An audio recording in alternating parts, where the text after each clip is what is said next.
number 1 soon to be underway. VIRTUS.PRO facing off against Digital Chaos here in the first game of Group B International. I think that we're the quickest since that LGD Fnatic game finished up pretty quickly. And yeah, are you thinking that the DC have what it takes here against what I'm sure is the favorite in VIRTUS.PRO? I personally like DC's lineup a decent amount more. It's just the Wind Ranger I have a big question mark about. There's a ton of ways to deal with her. Like the Silence is really good, the Bat Rider's pretty good, and you don't want your Wind Ranger to be poor to the point where she might as well have been a support. And I'm worried that's what's going to happen to 4F this game. She does have Drought Aura, so I guess that kind of makes up for it. So that's the only hesitation I have with choosing DC over VIRTUS.PRO.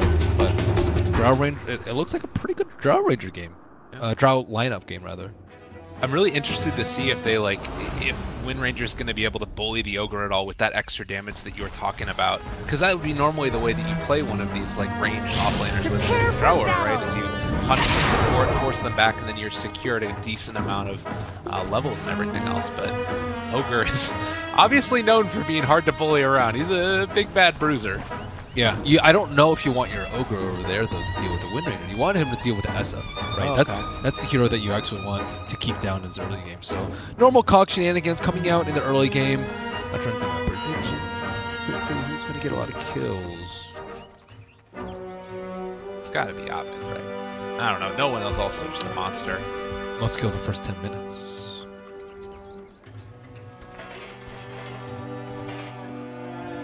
9 souls here for Shadow Fiend. I think he used to be able to get up to 18. 30 seconds it's not to battle. super easy though, because then you have to sacrifice a bounty rune potentially. And I love this play by VP. This is the big classic thing that's been going on against Shadow Fiend Clockwork is you try and roam in and kill him as he's going for the bounty rune. But it looks like DC sort of prepared for this. They brought 4 heroes to try and protect Abed. And ooh, it looks like they were going to try and approach from the south, but they are approaching from the north. Bulba is going to go up in front. Trying to man the front of this. He will have cogs. Abed is there. He's going to walk forward, get scouted out by all of them. Bulba ended up walking back away. Can he separate them? He is going to be able to with the jump forward, and Abed possibly going to die. Fairy Fire keeps him alive, but he will have to head back home. Now can no one get out of here? Not going to happen. Dubu drawing first blood. -2 for that Viper.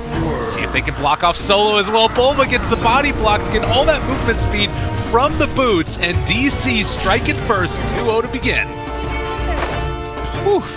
They didn't even kill Abed. He did have to use a Fairy Fire, but he already has 15 souls, so he's okay with that. And no one already died in the mid lane. I believe he did give up some intel. Looks like 2 is a good one. Standing at a whopping 38 seconds.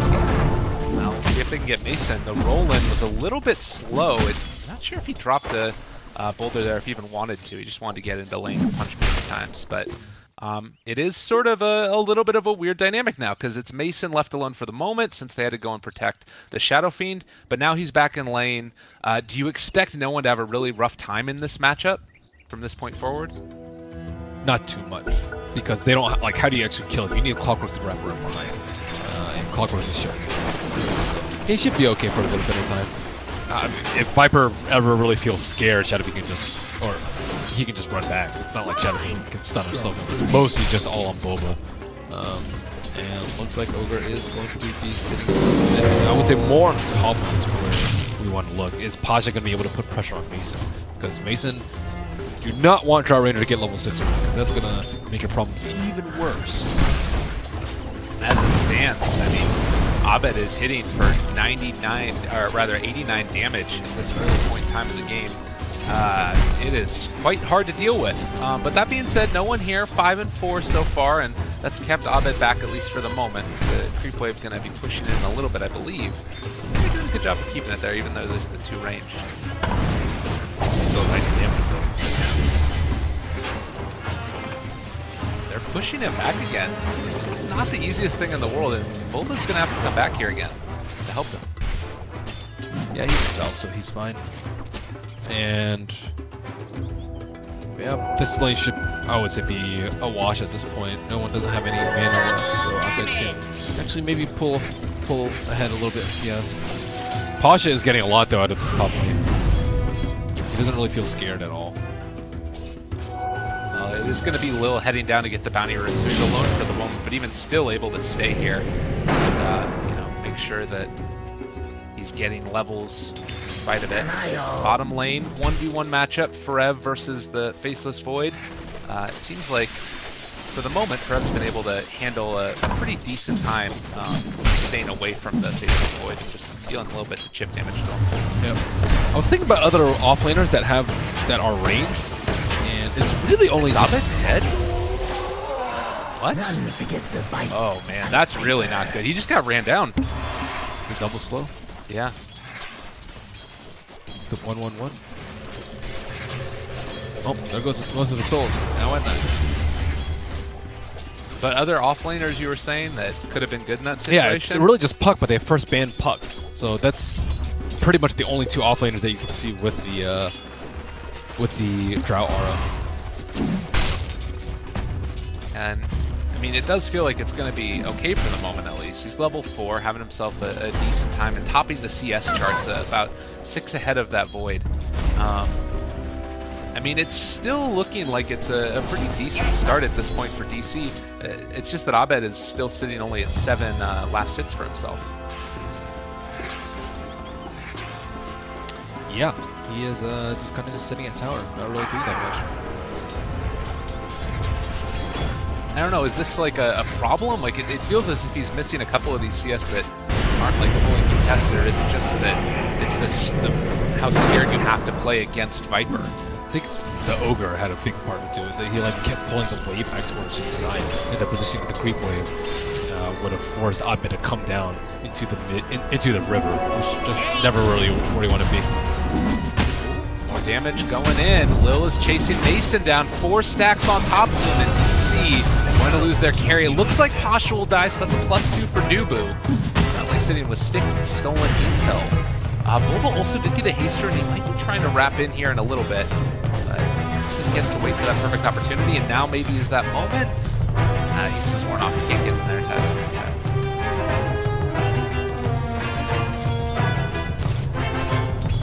They definitely need Boba to make some more moves. He did a really good job of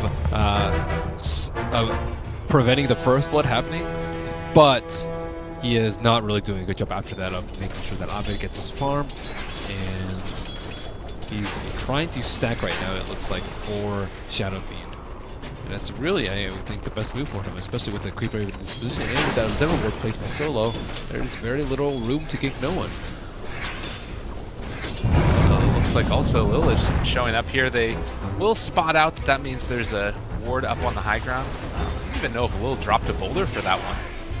Like, as soon as they realized what was happening, they just decided to give up on it and scout out that there was a ward, there was a ping, and might even go to deward that in a little bit. Yep. Now Viper's almost 6 too, so he can threaten solo kills on SF all the time now. Just continue scrolling Abed to feel a little bit safe. Down bottom, Solo and Lil, this dynamic duo of like mainly supports. They keep on moving around and sort of forcing whoever is there back and away. Looks like Forev was just going to the shrine, still saving that point for the moment and getting the maxed out power shot. What's really going to be like the goal of Forev in this game? Is he just like a lane pusher and eventually tower taker? Does he have to be DPS? Cool. Wind Ranger with Drower is always DPS. And I mean, he does have that long duration stuff though. They don't actually have that much lockdown in their team, so he can have those long duration saves that you need. Oh, the sun's silence. Okay. Yeah, he'll make that escape. So, good decision there. He'll power shot Solo as well on his way out. He does have 9 stick charges as well. Right now, I think the Wind Ranger's main job is just being ass to the Void. Like, Void can't really go anywhere. Anytime you go up to him, you just go Wind Run. And even if you want to Chronosphere him, you have to worry about the instant cast Wind Run coming out before. So, but you need to disable it at some point, or else he's going to land a shotgun and you're going to die. So it's not easy for him. And on top of that, Rams has to deal with 2 other forms of silence. Oh, nicely done there. Can he get out? They're trying to chase in for this one. He will not have time lock for another 7 seconds, but Lil is there to keep his carry alive. We'll see if they can power shot. Not quite on the mark. That means that Ramses will escape. Mason tanked up a few hits just so he could keep that siege creep alive. That was work half his HP, it looks like. Radiant And structures have been snow fortified. is it going to be enough to keep the tower alive? That flame break. Wanted to do it. It's taken and dealing a good bit of damage here, but oh, it looks like they're going to have to back out yet again. Pasha making sure that they aren't able to take that tier 1 tower. So we're about 7.5 minutes in. It's only been 2 to 3 as far as the kills are concerned. In terms of net worth, it's VIRTUS.PRO with a slight lead, but it does feel like, at least for the moment, DC are coming up on a timing when they can maybe start to group together and burn through these towers. Do you think that that's sort of the look, the way the game needs to go for them? Not when SF is 4. Look at the net worth on this SF. He's half Vipers. Yeah, so they need stacks for him to catch up. And ideally some Dragonkin spawns on the side so that he can just triple raise those and get back into the game. But right now he's poor. He did have 90 damage at the start, but it has not been enough to even come close to dealing with Viper in the early game. So, yeah, he has jungle time. There's a triple stack there, but unfortunately no other stacks because they really need these T1 towers so that SF can buy some more time. So is what we're learning here that an ogre in a lane is worth more than like Clockwork, Cogs of Use, and Drow Range Aurora, or was this just no one sort of outplaying Abed, do you think? I think it's just Viper being one of the best lane dominators in the game. Okay. So that hero is dreaded in any matchup.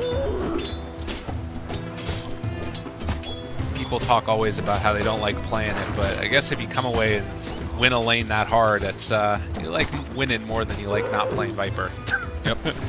Sure. It might have been a misclick in the mid lane too. Look at this observer ward inside the middle of the river. Oh. He might have meant to place a sentry ward there, and then instead they have. It looks like a misclick because they already have an observer on the high ground, and you generally just don't place wards inside the river. Yeah, normally not. That's not the way that Dota's usually played. Oh, VP. That's the funniest thing when you're like playing with someone newer and you're like, okay, we need vision on top rune, and then they just place a ward on top of the rune. Yeah. Oh, I know. Well, you can see up top here too. It's going to be a quick kill. Wind run got off, but when you bring 4 heroes like that, it's going to happen. I think I placed. There's one time where I actually placed 2 sentries, but it actually turned out there were 2 observer wards. Volva. He's in trouble too. Solo, no point up and no mana currently for Fire Blast, so that will be Clockwork escape. Ooh, actually he's going to scout out Pasha. This would be a decent kill for him, getting a nice little bit of intel again. He's starting to burn down a little bit low, but the juke around the trees means they will not find him. Cracks in Dire's top tower? Pasha, get away with one there. Dire's structures are fortified. Or sorry, the Strangles are still up too, so that's good. Ramsey's getting a lot of time. Looks like he might be able to get this top tower down. I mean, he's getting a lot of damage on it. This is the Faceless Void who had a really rough early game. But now he's number 2 at net worth. Ramsey's solid. Cracks in Dire's top tower? Performance. Very happy with that one for sure. It is SF caught up a little bit. He's still, you know, a decent chunk, about 1,000 gold behind the Viper.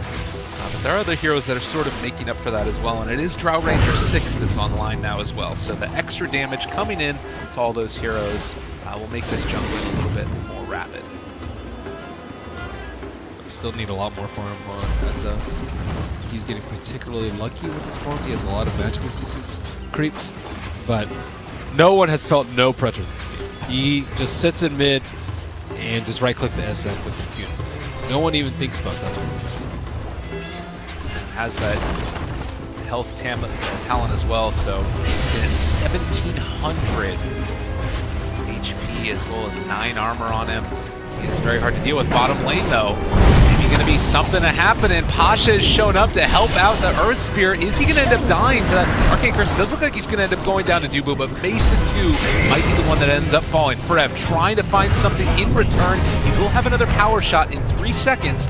Actually managed to find Pasha. He's going to shoot one off, and instead they'll chase after Solo. So they do get out on the Bat Rider, and they only end up losing the 2 supports. Looks like Drow Ranger wasn't able to spend all her gold before dying, unfortunately, so Mason will be set back a decent amount from that death. And with that, Pasha should be able to get his Blink right now. He didn't die that last skirmish. That's great for VP. Yeah. really great. Dyer's top tower is he's a under hero attack. that has a lot of other damage on the rest of his Dyer's team, top I tower would is say, particularly gone. no one at this point. So, Fog left you know, he behind. can find those pickoffs with the Blink Dagger. Sometimes you run into issues where the rest of your team doesn't have that damage. Solo gonna place down a couple wards, get fantasy points for all those people out there. Heck yeah. Quite find Mason though. Who'd you put in your fantasy lineup? I don't know. I think I put Cuckoo in. Although for supports, yeah, I don't remember. I'll have to check in between games.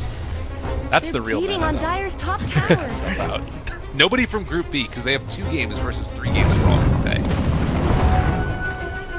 Thought that was going to be a roll-in, but just trying to clear through the trees, make sure that nobody is scouting over there. He thought that they had a reserve reward in between Team 1 and Team 2, and they saw Bobo running up. He almost ran off the cliff, but he just backed out for the last second. Looks like Dooku placed a ward, and they know exactly where it is. And Bobo trying to scout a little bit with the rocket flare, and we'll also see Someone where better it is. help Dyer's middle tower.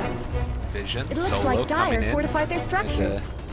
Radiant's Could bottom make something tower's happen got against that power. SF, but it looks like for now Dyer's middle DC tower just going to isn't give up going the to tower. last long. They don't want to fight if they know that they're going to end up losing the engagement. Hold off, get yourself some more farm on that Radiant's SF, bottom and then take tower the is fight under that you want. attack. I guess Radiant fortified their structures. Yeah, no one is crushing these towers. Not much good's happening to Max Radiant's Nether bottom Toxin. tower. They're going to be able to force a fight here. Got a lot of heroes in the area. Oh, that was a nice play. Ends up breaking the Blink Dagger. He will have it back up again in a second, but the Shackle onto 2 as well. Might be able to find 1 kill here and just get out. We'll see if it's indeed going to be the case or not. Bulba instead is just going to have to be the one that ends up falling. Ramsey's going to be able to run him down. But, you know, you take that gank. Get the rest of the team out of there. They did build global for that, though. And Wind Ranger was unable to connect on that last power shot, going for the super, super risky build on the Orchid first. This is a Mason special himself. Time is money. I think So- he likes it. Might have influenced Forev a bit. What's the thought behind this build here? What's the big play? Probably deal with the Void, I would say.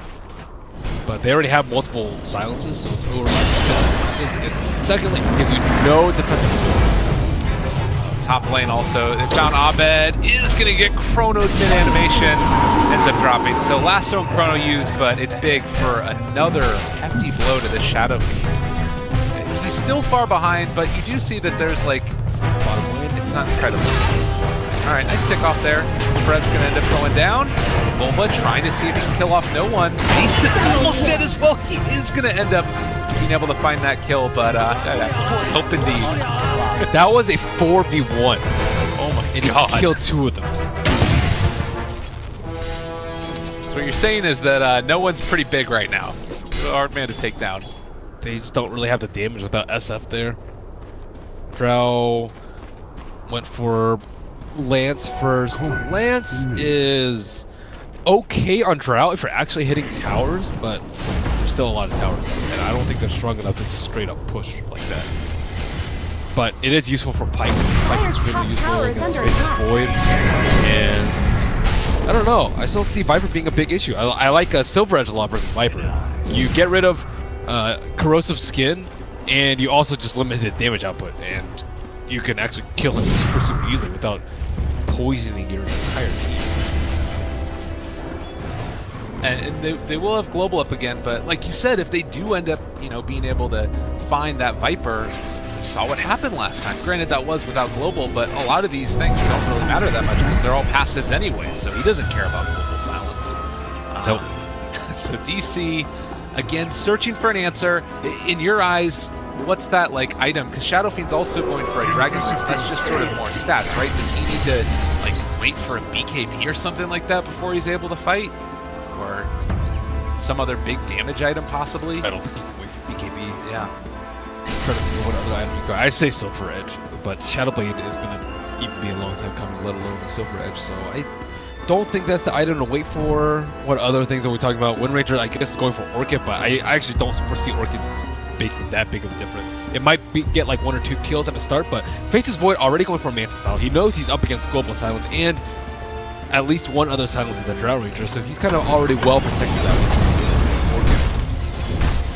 Alright, well, DC did just spot that the open TP fight in bottom, so they realize they're not going to be able to make a defensive rotation with the Ogre at the very least, and they're going to try and wrap around, see if they can find somebody else. And Pasha would be a pretty tasty pickoff. It looks like if they want to, they could go for that Arcane Curse. No, he blinks away. They scout it out. Oh, and that would have been a big moment if DC could have found that pickoff. Still might have been tough since he was under tier 1 tower. Radiant's middle tower is under attack. Pasha, he's going to pull back in. The Wind Ranger, Global Silence is there, so they won't be able to chrono afterwards. And, well, never mind. They chrono him immediately after the Global Silence wears off, and now that's going to be forever brought down. One of the best E-push tools, and VP immediately running towards the Roach Pit. I thought this Wind Ranger was going to pay off a lot more for them considering their early start. But I think going for the Orchid, like even a mech I think would have been pretty useful for a team so they can actually have more team fight and not all die to the Viper. But I think the Orchid is just, it's too one-dimensional in that it's trying to deal with the Faceless Void, but it can't even deal with the Faceless Void. Maybe a fast Bloodthorn would actually be okay because everyone critting it, that's okay, but the problem is you just die. You just get lassoed and they had to blow global immediately, and then you have no mobility after. You can't actually run in and out of the fights at ease. Maybe when you get level 20 with the invisibility on the Wind Run. And I mean, the other thing is, it's not even, you're still going to have to commit global in a little while to deal with it because Void is going to have Manta style soon. So even dealing with him is not going to be particularly easy. Orchid alone is not enough.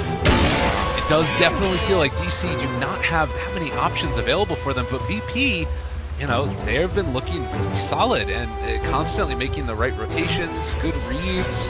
They buffed up their Viper. I think that's a big difference between this game. They look like they were about to get SF off to a really good start, preventing his first blood, giving him a lot of souls with the Drow aura, and then in the mid game he just completely falsified and is unable to do any damage at all. And this is, like, you know, quintessential, too. You can just stay down here in the lane, and there's nothing that they can do to really touch them. The nice part about Wind Ranger here is, you know, the low cooldown, the 4 mana regen. You should be able to keep the lanes pushed out. But Pasha now with the Force Staff used, caught back up again with the Blink Dagger, the roll in from Lil, the stun, the kick, the kill. No one on a killing spree. I mean, you sort of take those deaths, though, right? Like, I don't know. It feels like there's just no other way to do it. You have to keep the lead. Ideally, I'd say there are better ways, like power shouting from the fog, Arcane Curse from the fog, using Drow Aura. There are a lot of ways I think they can do it without feeding away deaths. I think if it's a support, it's okay, but Wind Ranger, you need items on her. Well, maybe not Orchid, but other items. The thing about Orchid is like it has to be like the perfect setup too. Like potentially you could Orchid a Batrider before he lassos on top of you, potentially. But that's really high risk as opposed to things like Maelstrom, Blink, which is a pretty safe build. Blinkins I think holds some value this game too, so you don't get lassoed. Like these are pretty good items that are generally just very safe. Like you're not gonna get you're gonna get value out of the item even if you die. For like Orchid, you're not going to get value out of it if you die.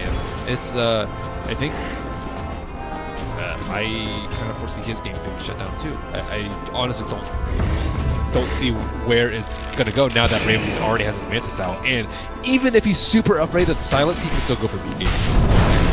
And I don't think he really needs to, but if he just wants Pasha, or sorry, no one to do all the damage, why not? Dire's middle tower is under attack. Well, certainly it's a tough situation to be in right now for DC. VP for them, it's going to be tier 2 towers across the map. You still have the Aegis for another 2 minutes. Do you think that they are in any rush at all to try and like go for a quick tier 3 tower, or do you just go around and finish off all the tier 2? Well, you know Wind Ranger is going to be useless. You know SF had a really tough game, and you still have very good anti-beat game B. But they're far enough ahead that they can at least knock on it. They still have the Aegis for quite some time. Viper sitting at 2,400 HP with Strength. And he also went for the Agi talent too, so it's not like he's lacking a ton of damage. The Sange is there, the Hurricane Pike, and he has plus 50 agility. Yeah. Look at his stats right now. It's incredible. And he also is going to have Bloodlust there, maxed out by Solo. This is just, it's so hard to deal with. They're actually salving him while he's taking the tower damage to try and make sure that he doesn't drop too low. Tower gone, and DC, they smoke. What are you going to do at this point? There's nothing left. He has the Heaven's Halberd done now. They want to try and kill him off. Still another minute before Roche ends up going down. They are going to be able to get off the Orchid and the Global Silence, actually keeping him back for the moment. Jump forward. Chronosphere is down onto 2. Can they kill them all off? There's the Magnetize. It spreads around a little bit as well. The stun to silence. It's all gone wrong for DC in this one. Requiem of Souls comes out. No one is low. He wants to die here, actually, and the Raze is going to help it happen as the Aegis is going to be taken back. In the first lane of Barracks down at 22 minutes. GG, they don't want any more. DC got crushed in that one. Wow, SF just did seem like he had a place in the game. I thought he was actually going to do decently well versus the Viper, especially given the start, but yeah, that was 20 minutes now. Looks like VP is wrong.